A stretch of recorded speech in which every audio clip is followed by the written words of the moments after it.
I'm going to be the face of boxing. Are you now? I'm definitely face of boxing. Absolutely. With his eyes set on becoming the face of boxing, the hard-hitting Baltimore fighter is making his return to the ring to once again showcase his skills and show why he is the best of the best. Previous fights we've seen that he seems kind of awkward, but in this fight he's not looking. There's a big left hand, and down goes Romero! But waiting on the other side of the ring is a untested, slick rising star known as the Ghost, ready to announce his presence at the highest level of the sport. Barrios now the man going backwards. Break it! No! Break it! No! Break it down to the body. Things seem to be going well for Davis, having back-to-back you don't know what you got yourself into. You were straight into my trap, Yeah, that's right, the young chemist is back, mixing all of these different styles straight into a rap. In fact, I got more in here than you got skills in your rap. Tank has shown the ability to be a devastating box puncher when he clinically dominated Hector Garcia, rattling his brain so hard the ref had to stop the fight. You said that I couldn't do it, but I'm sat here right. You said I wouldn't take off. Well, I'm on in the slice and whatever you want. Cause I ain't back on the fight. Look, there's nothing for me to lose. I'm going on the Tank has also showed that time and time again, he can beat the stars in his weight by dissecting the body of King Ryan in brutal fashion. No need to worry, cause we all have ups and downs. It just happened that my ups coming back around now. Said I got my crown and it's covered in roses. I'm just happy that it's life chosen. Cause we be getting the good life, bright lights, crowd going crazy. I guess this is the way that the kick and snare made me. The kick and snare made me. Guess this is the way that the kick and snare made me. This is me uncovered, it's just how I am. You don't have to like me, I understand, I feel good. My mind's in a good zone. I'm kinda comfy sitting high up in the throne. Yeah, life's about just finding it right. You just got to be careful with Gervonta and play it smart. I didn't play it smart. I started getting bored in there and I just started trying to press and I ended up getting knocked out. So there is simply no more time to waste for such a prolific puncher like Davis.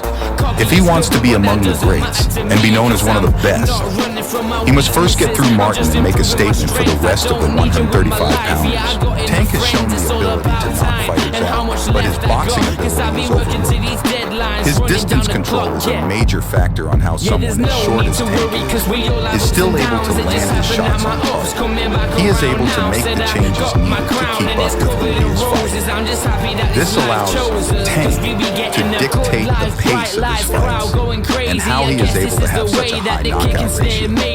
He also always maintains great positioning in the ring and is in control of where he is. He also makes good use of pivots, similar to how Floyd used to fight in his early days. Tank's lead hand is also a vital key to his game plan because it takes away the other fighter's main punch and sets him up for his hard left hand. No matter what anybody says, Draymond's the top lightweight in the entire Folks, when you watch the 135-pound division, this young man here is going to be one of the best. Trust me. And that's why we got him on here. But waiting on the other side of the ring is a untested, slick rising star known as the Ghost, ready to announce his presence at the highest level of the sport. He's tough. You know, he's fast, he's strong. He's someone in his prime. He's hungry. You know what I mean? He's not someone that's like a walking duck. You know what I mean? He's someone he's coming to win. You know what I mean? He got that mentality that he want to win. Like he's a great opponent, I feel as though. Martin is also a pretty skilled fighter in his own right. His speed and reflexes should be enough to keep Tank honest and on his toes. Having beat and stopped some good prospects himself, Martin's power will make this an interesting fight. Frank has also shown some great footwork and defense talents that he's developed through Derek James. Although we have not seen much of him, he is clearly among the top lightweights in the world. Can Frank show up and show out on the biggest night of his life? Or was this fight just too soon for him, and he crumbles under the pressure?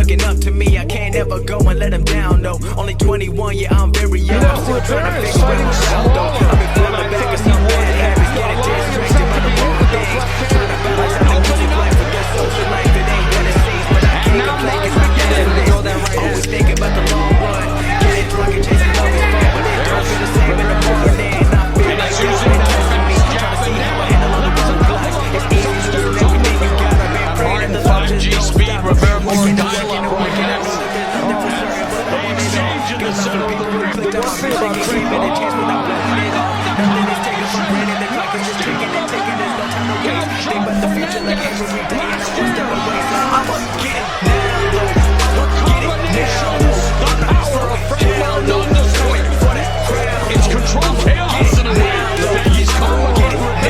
I mean, Martin's coming at him from every angle. And again, tagging him upstairs. But we're seeing that savvy on display. Look at that. The slip and the rip by Martin. Not just saying it is in display right now for everyone to see. And Martin's lightning quick. Definitely, he's one of the top lightweights in the world. No doubt about that. He ain't no chump. He is no chump. Can Frank show up and show out on the biggest night of his life? Or was this fight just too soon for him, and he crumbles under the pressure? Off Ruidez's head, but the right hook would come behind it. In the 9 days, Ruidez was able to spar with J.D. Zamora, fighter in Oh, gets caught there with a left and another left by power punches and wow, 78% and putting his power to. I mean, well-placed punches. Then, as he was saying earlier, Brian, he's very flexible to be able to do that. Look at that shot again, a little combo to, keep an eye on it. Nice hard shot there. When Perez jumped in, he loves the left hand. He's very left-hand centric. So you left uppercut, just his own behavior. It's like he just feels very body, just right off the bat. There's a nice straight left there. He tries to get off to your left side, and occasionally, like that. Nice right. Let it go over his shoulder, then he'll fire back with cutting across with the left hand like that. Really, he doesn't have to be running around to do tricky stuff, frankly. When they got the distance on you is when you can really get. Both fighters have shared the ring before and are back and forth on what happened on the night they sparred. Do you get from just already knowing a little bit from that experience of just like sparring with someone and then fighting? I mean, I just feel like I feel like both of us are different fighters than we was then. I just feel like he's grown as a fighter. I've grown as a fighter. So I just feel like that sparring was really like, it was just tough sparring, it was just us in there fighting, it wasn't slick, strategic. It wasn't like that. It wasn't that type of session. It was like we was in there fighting hard. But I feel like now we both two different fighters. We were supposed to spar. I sparred already, and I told him he was scared to spar. So Floyd came. Know that he was scared to spar. I jumped on him. He's southpaw. He threw the brick at him. Boom. That's what caught me. But it wasn't like no boom, and I'm like, hell no. Once he caught me, boom, I'm on you. What did he do? Everybody know in here, if I get touched, you come. I'm coming on that ass. But what? Tank get in there. He want to play. He want to do all this. He get on the rope like first 30 seconds of the first round. He get in there. He on the ropes.